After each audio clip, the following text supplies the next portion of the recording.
Hello again. Today, we will add the first product to our online store. First up, let's clear out the sample content. There are a couple of ways to do this. You can either go into Edit Product, choose Change Content, and then select Add New Product, or navigate to Edit,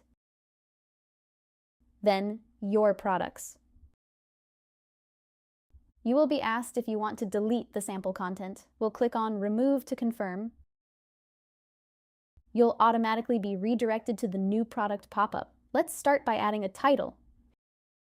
We'll add a subtitle to give more details about what we're selling.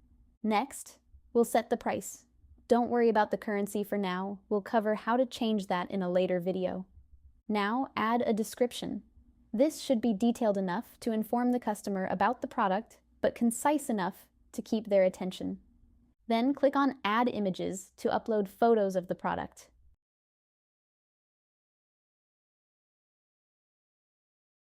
Click on Use Selected Items to assign these photos to the product.